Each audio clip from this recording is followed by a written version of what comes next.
On the show today, Rabia Hayek. So Rabia is a breath worker, and he has his own breathwork company, joining us from LA today. Rabia, welcome. Thank you. Appreciate it, Mark. Great to be with you. Let's dive into your story. How did you get interested in the body? Let's do it. Fantastic.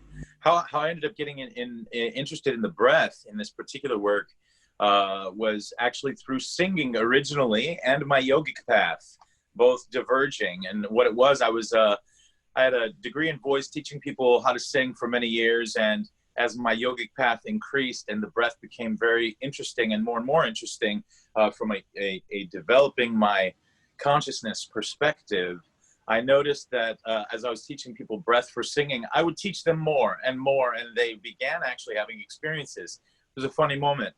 And so to traverse from there, I had a vision to unite the planet and breathing together that came through meditation one night. And upon having a non-ordinary state of consciousness that kind of zung me into this understanding that we could use the internet to unite the planet and breathing together synchronously, books fell off shelves and different things that I felt I still was refining in my studies of the breath. And over the years, I became a bit of an archaeologist of breath. You know, a lot of people will just run into one system, learn it, teach it, and continue. But it really has become a search of what more is there as I continued to find things that were significant to the human, and then also carving them into a modality I now teach called Life Force Mastery, which relates breath to how we're living today. How can we best use our breathing to embody, to get body, mind, and spirit moving in one direction? We become very powerful.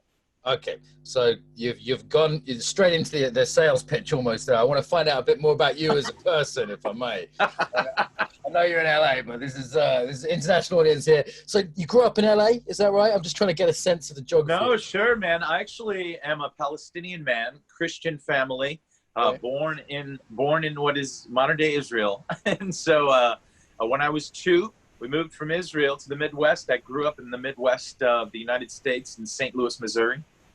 And then I moved to Los Angeles, California 20 years ago, and have cultivated myself out here and enjoyed California for some time. But I must say, being a Palestinian man on the planet and learning the power of us breathing together as humans has been a really significant piece for me in establishing an understanding of really what is breathing, not just for me as a singular person, but what does it mean for us as a race, as a human race, as a group. Here I am, a Palestinian man growing up on this planet, and I realized when I went to ask Israelis to breathe together with me, and we did, there's a power there that you can't, it's beyond the mind. It really is. And so that's very powerful. That's fun to share. I've spent quite a lot of time out in Israel and Palestine, and I've got friends who are Christian Arabs. People don't realize that group exists. You know, they feel like all Arabs are Muslims, and there's Christian populations that obviously go back a couple of thousand years there, and whole villages of people like that. I've met a few of them in my time. And cool, man. There's something that we call it bi-communal work in peace building work. There's something about breathing together, moving together, you know, dancing together, breaking bread together, that does break down some of those barriers. And because it's easier to see things like, okay, I'm a Christian Arab, that's a Muslim Arab, that's a Jew. It's conceptual, right? And then it's like, okay, on the level of the body, it's a little bit different.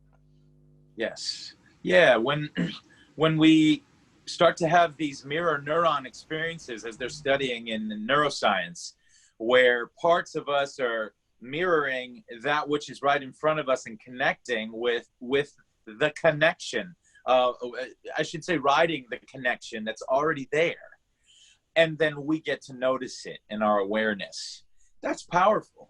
But we're only learning now via some of the studies that are happening. UCLA, Dan Siegel, they're studying the mind and our idea that it isn't even local, that the mind is a non-local phenomena we're tapping into. Well, wow, if that's the case, the story of oneness and the technology of oneness through us in our bodies and our beings becomes very interesting. to seek out and then to experience through something like the breath particularly.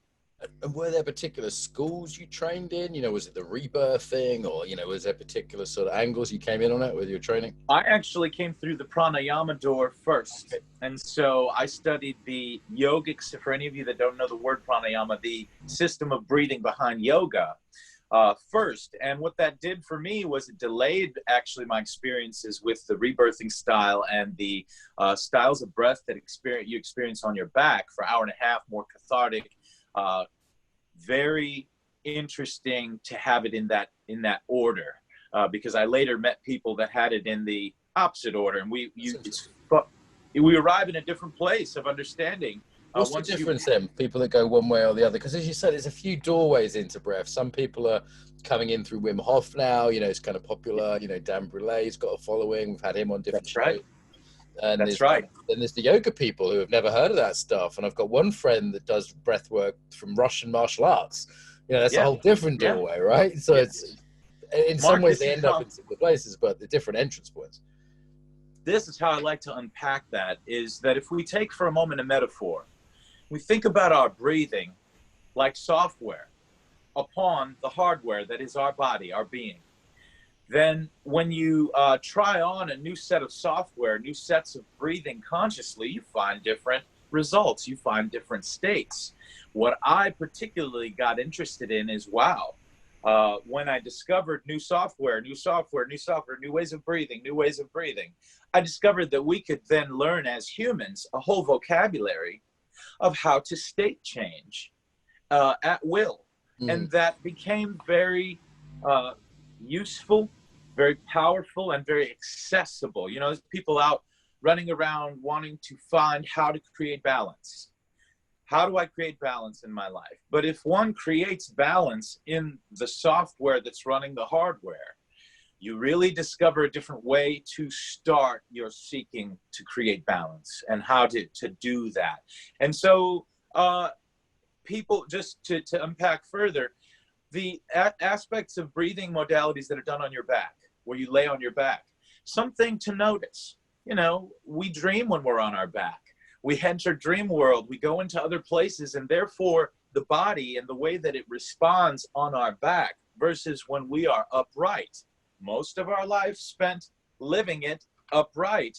I found a real value to, hey, I really get to understand how my conscious breathing behaves and what it delivers by using it sitting up. And so that became an important part of the journey, was what do I figure out here, and what is there laid down as well. And I'll just give you a quick collapsing of this one thought, that when we do lay down and you have some of these transcendents, sometimes connecting to old emotional stuff that's there to be released, you really have a lot more of that laying down.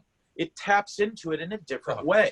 Whereas when you do it seated up, you're seeing, you know, Wim Hof performed seated up, you'll see that you don't tap into as much of those access points to deep old trauma. Not to say you don't completely, but it's very interesting to watch how the breath behaves differently in using it and approaching it differently. Yeah, I've been exploring breath work for sort of a few months with some intensity and getting into various, you know, training programs and working with different teachers. And it's always been a part of martial arts and yoga, which I've done for 20 years, but just recently I've kind of upped my interest in it. And I've realized that the phrase breath work, actually it's like, well, what is the work? Because for some people it's state changing, which is valid, and that's empowering, right? To go, well, I don't have to be the victim of how I feel right now. I can actually make a choice. I can, you know, one person we had, Neurons, he said, you know, it's his own internal drug dealer is how he described it, you know, which I thought was kind of funny. And, you know, able to state change. And when other people are using it more therapeutically, it's like, okay, let's work with the unconscious and shadow or trauma or holding in the body. You know, as Giten Tonkev was on the day, you know, he was talking about how we release the holding in the body. That's it's sort of emotional traumas and things from the past. And other people are looking at it more like transcendently, sort of as a spiritual practice. And other people are more looking at it as a health practice. There was one woman, Alicia from Poland, and we had her on the show, and she was talking about really, you know, working with people with cancer and saying, hey, she just wants to boost immune functioning. She's not trying to get on high, you know, she's got a different.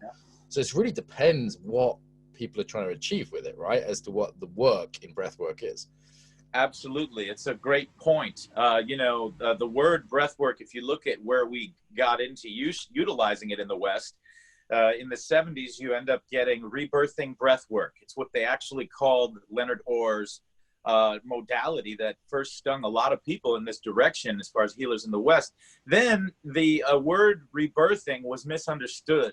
So they found themselves dropping it and just going with the word breath work. Well, flash to the future, and you find that the word breath work is very, very oriented with root words like work on your breath, breath work. And so there's been this interesting evolution of the use of the word. I can tell you from having been working on the actual dictionary definition. I gathered a few people in our field and I said, hey, if you type in breathwork and breathworker in Microsoft Word, you get the red underline because it's not in our dictionary. That's interesting. And so we created a definition of both words, and we've gone out to the reference books in attempt to see for them to accept it. And it's in their file folders for once we hit that tipping point that humanity is using the actual word. But notice, due to the COVID times that we're in, the evolution of our awareness about our breathing has immediately taken front seat. And now we're like, okay, breath, what do I do with it? And the discoveries you mentioned right then, Mark, of, hey, do I use it for a therapeutic quality? Am I using it for state change? Am I using it for meditation and deepening? Those are all softwares available. It's like saying, hey, I'm in a software store. What should I pick up? Should I pick up the word processor? Should I pick up the music program? And the beauty is this: when as humans we discover that you shouldn't expect the word processing program to do something that you're expecting the music creation program should do, we get to understand that if we want to embody aspects of the human and be able to really, sit in calmness and peace, then here comes a moment I want to energize and go out and use a upliftment of energy, that we don't just breathe in one way to do that. And that's the old way of thinking is, I breathe. There used to be a joke 10 years ago. I'm teaching this work as a breath work. I explain it. Somebody will go, aren't I already breathing? And people how to. I like that impression. It is a fun thing. Is I had a yoga teacher on the show yesterday, and we were just saying, we're laughing that we get paid to tell people to breathe. Like you can't do it, but then it's funny that there's an arrogance around it because it's so close to home that it's like, well, I've been that since I was a kid. There's arrogance around most things. Like most guys think they're good at driving, and most guys think they're good in bed, and most guys think they're good at marketing. And it's like, and breath's even closer than any of those key life skills of, sales or marketing or shagging or whatever. So there's an arrogance that comes from it being so close, I think. And it's taken for granted. Like I discovered this in jiu-jitsu, that breath is taken for granted until someone takes it away. Oh yeah. You nailed that one. You nailed that one. Because that's the key element right there is you realize how important it is. Yeah. The moment it's challenged. And anybody that's been through any respiratory infection, respiratory issue, even bronchitis, will tell you, wow, I really had to focus. And therefore, I get how important it is. But, man, you mentioned something that it's how close it is to us. Yeah. That, you said arrogance, but I discovered something over time. What seems to be arrogance is actually protection. And what I mean by that is, people are seeking to protect what they already know, right? That's safe. Right. I know. And so the moment I am inviting, especially amongst peers or amongst a group of people, the ability to access that close and personal place, wait a minute, you're not going to go to that personal place. Intimate, because it's like stuff's there. They know there's emotion on some level. I think there's two things, isn't it? It's one, saying we don't know something. Guys, I think there's a definite gender difference here. Guys are way worse than this than women, and some cultures have this going on as well. But to say I don't know something is like a loss of status for a lot of us guys. It's like I don't want to ask directions. To say you don't know your own breath, that's like admitting you're a fucking idiot. Interesting piece, right? On top of that, we've got this piece around it's intimate. So when you're inviting someone to the breath, that's kind of an intimate move in a way, right? It really is. It's that piece of like, wait a minute, did I ask to get intimate? wait a minute, should I really enter this place of personal space right now and in front of all these people? For some people, they've never even been invited to do so at all. So to do it in front of other people or with other people is actually a challenge. So it's really beautiful that we're pointing this out, this idea of how personal it is. And I must say, that's one of the reasons it has so much access, is that because it's so personal, because it's so right into the center of your being in every breath, every moment while we're alive, that access becomes a highway. And if you learn to use it, and by the way, I'm not a person that's like, oh, you got to come try this particular modality. My belief in breath work and how it's showing up is that we're seeing the rise of the archetype breath worker, people that work with breath in all sorts of areas, and any particular breath work you are attracted to, for whatever reason, is probably there for you to tap into that personal highway in some way, shape, or form. So I say to people, work with your attraction. Yeah, I just want to jump in here a little bit, because I'm genuinely curious about this. So it's what we've seen is the rise of breath work. And as you say, COVID has speeded that up, I think, because it makes people really interested in breathing when it might stop. You know, when we're talking about ventilators as, you know, a key resource for a nation, you know, I'm pretty sure I had the old COVID, and there was definitely a few weeks where that was all I was thinking about all day long. You know, I was waking up in the morning, how's my breath? Am I breathing? Am I going to have to go to hospital? How's it going? You know, it's a lot of breath awareness there, and a lot of necessity and a lot of influence to be positive on that. And I also go, it's accessible. So breath is like, everyone's got breath, or else you're dead. So it's like some people cannot do Ashtanga. Some people cannot do Aikido. They just can't do it physically. That's right. People come and say, yeah, everyone can do Ashtanga. No, they can't. Some people no, they can't. This is not true. just cannot do it physically. Not with Ashtanga. Yeah. Right. Or certain forms of Aikido. And it's interesting, like yoga got very external, you know, the shapes and the postures and the Instagram, and it got more handstands, more and more dramatic and gymnastic. And at the same time, there's a whole lot of other people that went, okay, let's go in. You know, breath for me is a process of saying, okay, let's strip it down, because you could literally lock me up, put me in a straitjacket in a prison cell, and I could still do breath work. You couldn't stop doing breath work. That's right. It's almost like the last practice that could be taken away from you by definition, because you're dead if it gets taken away. So I'm kind of curious, like what's gone, and also just that it's powerful, right? Like just the mindfulness might take you a little while to get a result. You know, if you're sitting meditating, I was doing Tai Chi this morning, that definitely takes a little while to get a result. But breath work, you can be like, right, do this Wim Hof thing for 5 minutes. Afterwards, you're like, whoa, I'm pumped, you know? Right. Like, I did that coherent breathing for 5 minutes, and now I'm super chill, you know? Like, it's pretty obvious. It's both subtle and obvious at the same. It's subtle work, but obvious outcome breath work, isn't it? So much so, because an old quote of an angry man's breath will never be the breath of a calm and peaceful one is a very interesting, it's from an old text, but this interesting concept that the breathing behind our demeanor, behind how we're being, is always indicative. There's another one from the Taoists that says, show me how a person breathes and I will tell you what manner of person they are. Wow. Powerful statement, and again, instantly indicative of how you're breathing as to what is being produced in the body, in the embodiment. In fact, no accident that in the West we look at health as this balance of body, mind, and spirit. Why in the East is it body, mind, and breath? Same matrix, spirit and breath in most of the world's languages root in the same word. Particularly in English, all the words that end in spire used to be more connected to the breath, or spirare in Latin, the breath or spirit. Inspire, aspire, respire, transpire, expire, all of them, conspire, used to be connected to breath. And so how neat that the language creators may have been even more connected to their breathing, but that's something we can't pass on unless we do.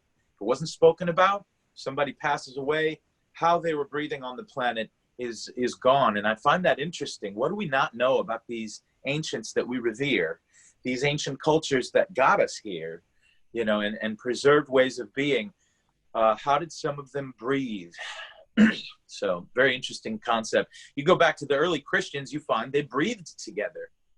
And it's kind of baffling. We don't know, do we? Like, it's not recorded in books. Like, and I heard this walking as well. Someone was trying to figure out like how Egyptians walked, and was saying that like ancient Egyptians, you know, this old song "Walking Like an Egyptian," you know, but it's like actually they may have just walked fundamentally differently from us. And then like the same thing with breath. That's kind of interesting thing to consider, right? Like a lot of the breathing patterns we see now, you know, anxiety, modern breathing, modern posture, you know, there are some differences there, right? Particularly in martial arts. You mentioned martial arts multiple times. Gosh, how many times have we seen how breathing in Kung Fu, breathing in different, you know, Qigong, it backs a lot of those practices, or people utilize, for instance, in Tai Chi, the stillness of breath through that whole system is its own thing. Anyway, I didn't. Do you have a kind of niche? Because it seems like, sorry, you call it a niche, don't you? Like a specialism. So it seems like now breath work is getting popular. And what I can imagine happening is in kind of what happened in yoga. So what happened in yoga was originally it was just yoga. Then there was Ashtanga yoga.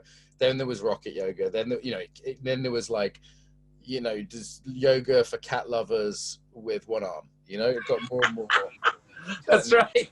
That's right. I'm thinking something like that might happen in breath work. You know, is it going to be like breath work for anxiety specialists? Is it going to be breath workers for certain kind of people who work with kids, who work with old people? You know, like Alicia was on, who's like breath work for cancer is her thing, right? What a great niche, you know, beautiful niche. So is there something you particularly like go into? It's a great question. For me, particularly, I got stung, like I said, as an archaeologist of the breath and going and seeking so many to see what was there. I found myself distilling what works well for the lifestyles of today. And one of the gurus I studied with, Dr. Acharya Yogesh, said to me, he was like, you know, we could use a new breathing manual every 10 years that relates how the human is breathing to how the human is living. And I was like, wow, that's really a powerful concept, and probably how it works anyway, meaning new humans show up, new humans breathe, new humans have discoveries, and they share them. The issue now, though, that you're going to see is, like you said, the rise of the popularity of it is going to probably have so many different modalities appear. And I'll say that can be a good and a not so great thing, particularly with breathing, because it's so accessible.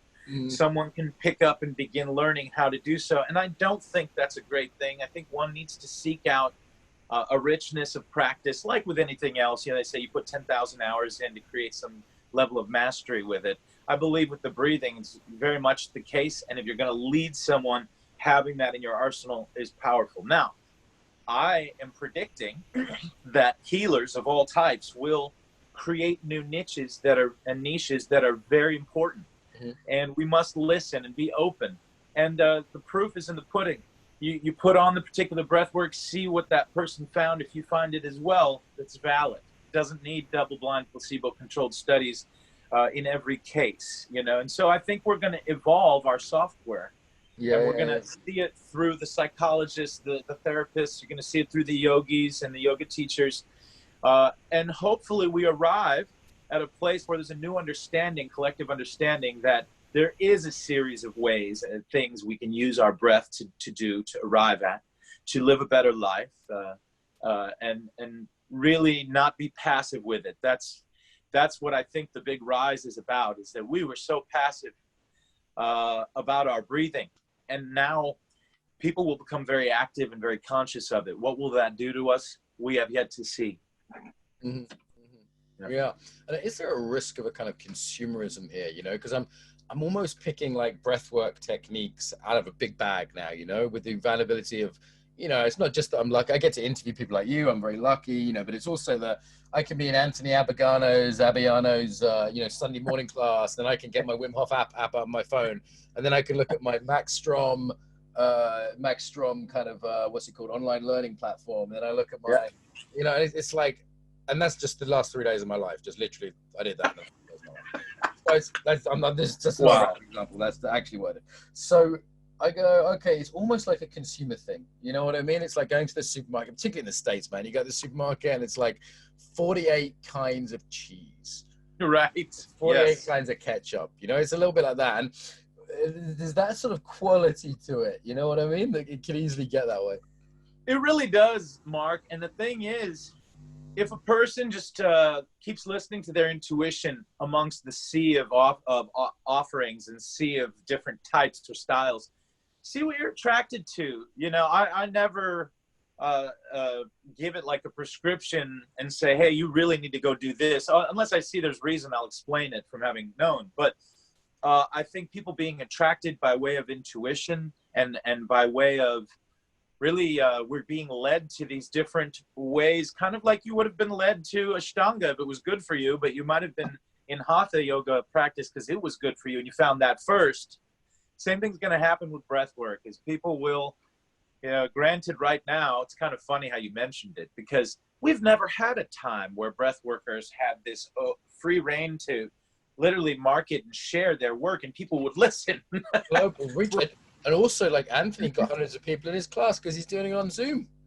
It's not like you had to pay $500 and hire a room and then go to the workshop and get on a train to London or fly to New York. I'm in my kitchen making coffee at 25 past, 30 minutes past. I clicked on Zoom. There's Anthony right there. You know? That's right. And I'll tell you, some of the breath workers were shaking in their shoes at first because they were like, how are we going to do this work? And I said to them, I've been doing this work over Zoom myself for over 10 years, almost 15 on Skype. Oh, wow. You're ahead of the curve then, man. Oh, man, I tell you what, I have a gallery, photo gallery of clients showing up in the same exact color to our sessions. And there is this concept of mirror neurons that I am fascinated about, that I believe when we look at each other, face each other, and obviously in Zoom we're doing it, there are activations in us that are really valuable and are very much human capabilities. And so I think it's actually very interestingly supportive that therapists, coaches, breath workers are getting this opportunity to mirror neuron up. Anyway, it's a neat noticing, and I invited all the breath workers. We were on a call with a lot of people at the International Breathwork Foundation. I said, hey, everybody, don't be scared. Not only that, run into it. Go find how your particular breathwork style will transfer. Don't be scared. Anyway, look where we're at now. Everybody's. I really saw. I was been tracking this. We helped about 4,000 yoga teachers get online, who were, you know, people. We just put it out there like, hey, we're going to do a free class on how to work on Zoom, because Daniela and I, who run the Embodiment Conference, have been doing it for a few years. So we were like, yeah, let's help people out. And 4,000 people turned up. We were like, whoa, okay. But we definitely, definitely saw that, like, some of my students as well took it as an opportunity. They were like, great, okay, things have been disrupted. I'm going to make the most of it. Others just were like a little careful at first, and maybe that's good. They're like, is this my thing? Is this my medium? That's a good thing, you know? And others were just never got onto it. They were just like, just from fear, just from being stuck in this isn't what I do. Do you know what I mean? Yes. And that's fine. That makes the whole world interesting, right? Different people, different things. I mean, what are the differences for doing breath work for you online? Do you see any kind of, obviously we can still see people, but you can't touch people, you can't feel them in quite the same way. I mean, do you have any sense of like what's lost for you as a teacher? Particularly for me in Life Force Mastery, the modality I'm teaching, that I'm particularly wanting to fill your, what I call superhero satchel, your bag of tricks, as a standalone vehicle, being able to create what you want in state change, what you want in your creation of your day, a morning breathing practice, deepening of meditation, uniting with your group, co-creative group by breathing together. I teach those things, and they do not suffer at all or lose anything in the approach of how to do that. My work doesn't have any touch involved in it from the therapist perspective. I do find some value when people are creating releases. Mm-hmm. If you're doing a particular modality of breathwork where releases are there's two schools of thought. One is you don't touch the person at all, but there are, in transformational breathing, that's one of the modalities, touching places where permission has been given ahead of time and it's assisting the release, that I can say isn't going to happen online unless a person is led to touch and release and help release along themselves. So that's the only place I've been seeing kind of a dip, is when touch therapy is maybe a part of it. definitely I can say the presencing of a human being with you has a warmth to it. We all have experienced it, you know. But there is so much effect and effectiveness and result because it's you breathing it. And that's a cool thing I often arrive at the end of a session. I'll say to people, hey, what you're feeling, I didn't breathe for you. No one's going to jump over there, breathe for you. You did that. I just guided it. And that too is empowering. People go, wow, you know what? He's right. I'm on Zoom. He's 1,000 miles away and we just did it. And I did it. And so when people feel that for themselves, there's a beautiful empowering. It's actually why my work is 75% breath work, 25% life coaching. Mm-hmm. It's a life coaching, breath coaching that happens because the breath begins to evolve different parts of our life. If you work with someone weekly, you got to know how to respond to that. And so it's been a really wonderful opportunity to be there for people, just presencing while they have evolutions happening through the breath. Do you see different personal patterns show up in the breath as well? So there's this idea in embodiment of body reading or somatic assessment.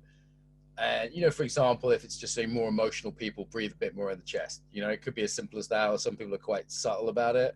Is this something you have a relationship to? Oh, you nailed it on the head, Mark, because the way we breathe habitually, the way we breathe due to how we live our life, begins to imprint on what shows up in the entirety. You know, imagine we breathe 12 to 25,000 breaths a day. And so let's just say I breathe 50 breaths of a technique. You still have that entirety. If I turned on the Super Bowl and the score was, you know, 15,000 to 10 or 50, you get it. It's a completely a lopsided game for a while, where the way a person shows up is the way they've been breathing. Very interesting, by the way. This isn't just from a state of, you end up breathing high in the chest, or a person has an affinity to breathe slower than the other. But notice this. 2 of my students that were 40-year meditators, they were actually friends, so it's kind of fun to have them both have this experience at once. 40-year meditators, mind you. And we went into the work, and I said to them, hey, you notice that you're just doing everything super slow, and you're attempting, even when I want to speed the breath up with you a little bit, that you want to fight to make it slow. Is it possible you formed this thought through spiritualism and many, many years of meditation that slow equals good, that slow equals best? And they were like, wow, that's interesting. What are we missing? And I said, you know what? You're achieving these deep theta states, these theta meditations. Oh, they're so fabulous. I commend you. That's the hardest stuff to get. But what are you missing? And I called it, and both of them had like, they were like, I said, when you speed that breath up a little bit, you're going to fire a more alpha brainwave status, which gives you creativity. I said, have you been feeling dimmed in the creative realm? And they were like, yes. Wow, what a neat thing to discover that wasn't having to do with them creating dis-ease. It wasn't anything to do with heading in a direction that was hurting the body. It was just consciousness behaving based on how they'd been breathing for many years. Slow equals good, as an example. Yeah. So, gosh, what a discovery. Yeah. And do you see any kind of cultural patterns? You know, if you're kind of like back in Israel, Palestine, or you know, different groups you must bump into in LA. Is a pretty international city. So, you know, like British people are often a little bit narrow. We're not so much breathing into the width. Oh, yeah. Whereas you see Americans, you know, they've got more of that width going on. So, like, is there any other patterns you see like that? I'm kind of curious. Very much so. And I mean, this came from working with people. I'm a personal trainer as well. And so one of my clients that's an Englishman, and he's very proper, even in the way that he holds his body.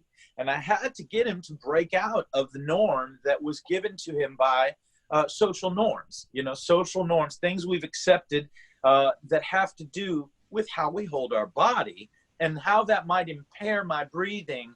So what I do is I say to him, don't be so polite, get out of the polite breathing manner where, and mind you, this is a funny one. I say to people, we're standing in a world where if somebody hears you breathing, you're moving the breath enough to hear it, they might come check on you. That's kind of fun, right? And so there is a way, it could be, breath can be seen as either if you can hear someone's breath, either they're sick or they're a sicko, or they're turned on. Do you know what I mean? Or they're There's angry, like or they're turned on. So there becomes an alert socially to, I hold my breath in place. I don't move it, or if I do, it means something. And that's a neat one to crack open and uncover, because I often have people leaving my classes saying, you know what, I'm now part of the crew where moving our breath loudly in a way where we're developing a feel-good element. Let's make that the new norm. And I like good breath work is getting to like, oh, yawning, making noises, and it's as long as the whole crew's like that, it's fine, right? But if you've got a couple of our friends around who haven't been initiated, it looks a bit weird, you know? I was waiting for a flight in Dubai, and I decided to do some breath work at the gate. Fucking and it Dubai was airport, absolutely middle of the night. That's the shopping center airport from hell. I'm always there in the middle of the night. People buying crap at 4 a.m. You're like, what time? Isn't that the where weirdest am I? thing? Why are there guys in skirts? What's happening? Yeah, bright white light in your face. What did you do then? What did you do? Is you're in the line. And I did breath work right there because I was waiting. It was a long wait. And I ended up with 10 people asking questions. Oh, what are you doing? Why are you doing it? And, you know, the fun part, though, was to explain to this Muslim man that when they were chanting, they have chants that they chant, and you say it on the in and on the exhales, one particular chant. And I said, you see how you all are breathing together? As you chant that, you feel there's a power in that. Yeah. And, man, it was very interesting. Like you said, culturally, it shows up in different places, and it does affect how we behave in this human body. Do you think different languages affect the breath in the, I don't know, let's take Arabic and Farsi, you know, they're two different languages. They sound different. Like I was talking to my Israeli friend yesterday, and she's speaking to me in English, and it's like English, la la la la la. And then her husband comes in and she goes, and it was an entire, now people out there might think I'm just some kind of racist. I'm not. I'm talking about the breath pattern of Hebrew is totally different from the breath pattern of English. And I wonder if there's an impact of that. You know what I mean? Very much so. You know, personally, I'm one that when I was 16, I had a 1-year stint in Germany. My parents decided they would buy a restaurant with their cousin, my dad's cousin, and we went to Germany. All of a sudden, I'm in Germany. And I'd never really heard or been immersed in German. But when I found that there was this way of like, everybody sounded angry to me for a moment. Yeah, it's until I learned the eloquence of how that language might exist outside of that sound. Anyway, to being a native speaker of Arabic, and being interested in Hindi and Sanskrit over the years because of pranayama, I discovered that vowels in languages that have, not vowels, particular pronunciations that go back in the throat and create a sound of breath. Like in Arabic, the word for soul is ruh, ruh, ruh. And so that, yeah, so when you hear that, but in Hebrew, they use the word for breath, ruach. Notice it's a th, where in Arabic, the word they're connected words from the history, but one is ruach and one is ruach. And so you have ruach. And so you have people utilizing very breathy parts of their language. And I find that those cultures and those people using those languages end up more connected to the movement of breath. Not to say they're more conscious breathers, because I'll be straight up with you. I have plenty of Arabic people that I know that even though there's a lot of breathiness in the language, they don't consciously breathe at all. It's just not in their evolution yet. So there's something to say about people do have very beautiful connections to human expression. If you watch someone Spanish versus someone in an African country expressing in their language, we see breath as a part of our human expression, and it's attractive. I believe it added to how we expressed something. In fact, if you were to try to hold back your breathing, or you were one that can't speak very loudly, you'll notice the expression is dimmed. But when the breath can be big, if you've ever, yeah. The first time I heard a Jamaican guy laugh, like my parents had a Jamaican friend, it was like, ho, ho, ho, ho, ho. And I was used to like English laughing, which was like, hello. Right. It was like a full embodied, full-hearted, non-apologetic laugh. And I was just like, yes. Wow. Like I knew this guy had a different whole way of living just from that breath pattern, you know? Oh, man, that's nice. I like that. I love when we discover things about other humans. You know, just because they're living on the other side of the planet and the culture is creating something different through them, just by how they're living. I believe breath is so part of our seed center. What do I mean by our center, our actual seed moment? Is that when we're inside of our mother, month 4 comes and the ears open up and you begin to hear mama breathing. And so the sound of breathing, it goes way back into our psyche to where life had it, that for 5 months, you're going to sit down and listen to your mother breathing more loud than any other sound. Mm-hmm. And I infer, I have a theory that makes breath our first teacher. That if mom was breathing fast, it meant one thing. If mom was breathing slow, it means one thing. And this may be why Ujjayi breath is so infiltrating. You can immediately go to Ujjayi breath, and the sound of the hiss in the back of the throat becomes having the ability to gather my awareness quickly. Why is that? Is perhaps the primordial sound was 5 months of us listening to this sound of breath. And it sounded like, because it was muffled, we're on the inside, possibly like Ujjayi sounds to us now. Really interesting. Yeah. Cool, man. We need to move towards wrap up. I've got 200 social workers to train in some basic meditation and breath work. They're waiting for Wonderful. me. So I honor you. Can you teach a few social workers tomorrow? I was like, yeah, sure. And I just got some email saying there's 200 of us signed up. So I'm like, okay. So beauty of the internet again, why not? Help people out. Yeah, brother. Great. So kind of anything we still got a little bit of time though to hear. So anything we haven't talked about that you want to talk about before we tell people like where to find you and stuff like that? We have spoken about the aspect of breathing for self a lot, but part of the vision that I carry is with a group, global group called Do As One, that has the mission and vision of not only raising the awareness of conscious breathing on the planet, but also uniting 1 billion people and eventually the planet to breathing together synchronously. We have a platform. It's available to everyone for free. You don't even need an app, but you can hop right in and use it for your own health, for your own advancement of connection to this planet. While we're all feeling somewhat disconnected in our own homes, the ability to back that connection back up with breathing together happens every day in the World Breathing Room. And so I invite you to worldbreathingroom.com. Okay, we'll get that on the link here as well. If people, and why don't you share your other website as well while you're at it? Thank you. So the breathing education is at omnibreath.com. If you'd like to visit me, email me, reach out. I'm going to be releasing some new things soon as far as group stuff. The doasone.org or worldbreathingroom.com both get you to the same place where you can breathe with people from all over the planet. The tool is there for free. We created it because we want the planet to breathe together. We want to invite beyond race, color, creed. The breath doesn't have a religion. And so it makes it very easy for people to say, I get why we would connect in peace by breathing together. It becomes real low-hanging fruit. Why don't we do a world record for the Embodiment Conference? So we're going to have probably 500,000 people for the Embodiment Conference. I know you're a speaker. Well, we could do a little world record attempt just for fun, like most people breathing together at once online. And let's do it. Set that up with Daniela. What we'll do is we could make it before like one of the main stage slots, just like a 5-minute thing. And we could do it like in association with that. That's kind of a fun thing to do. And it's hard to get agree on politics, but it's like, what's the minimum we can agree to do together? Okay, 5 long breaths, Yeah. Here's my one request. I've had moments where this invitation was given, and yet if it's just inserted as something cute or something 5-minute-y, mind you, we won't breathe together for more than a small segment, but before it, here's my request.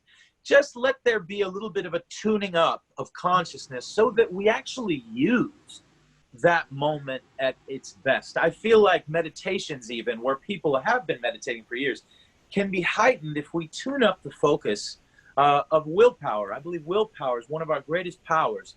And so, give a slight lead up. Or maybe if my session, I don't know if my session. We can talk about it, but I think there's possibilities there. You're amazing for saying so. I must say, I love your spirit, I'm always looking for places to kind of, good things and connect with different people with cool stuff with embodiment. So I like your vibe, Rabia. It's nice to talk to you. So I'm kind of a bit shorter than normal just because I want to get my head together before this talk. Please do. Go have a great talk. Or something. So I will see you on the social media. People know your website's there. Do you have a closing message about the breath to finish off with? Closing message would be, do not become afraid of the air. Right now on this planet, you're wearing masks, you're slowing down. Some of you are not even coughing, when I must tell you, if you were in the ICU and they needed you to reach your lower lungs, they would have you cough. I'm saying this because many people are, and so don't become afraid of the air, but rather find out more about your breathing.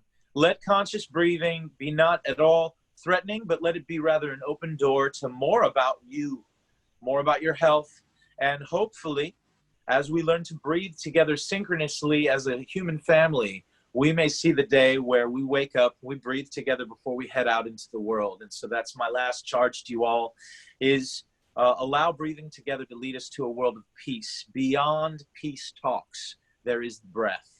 Beautiful. Talking ain't enough, and don't be afraid of the breath. I love that. You know, like, how basic is it? Making everyone afraid of the breath right now, that's got to be a bad thing. It's so fundamental.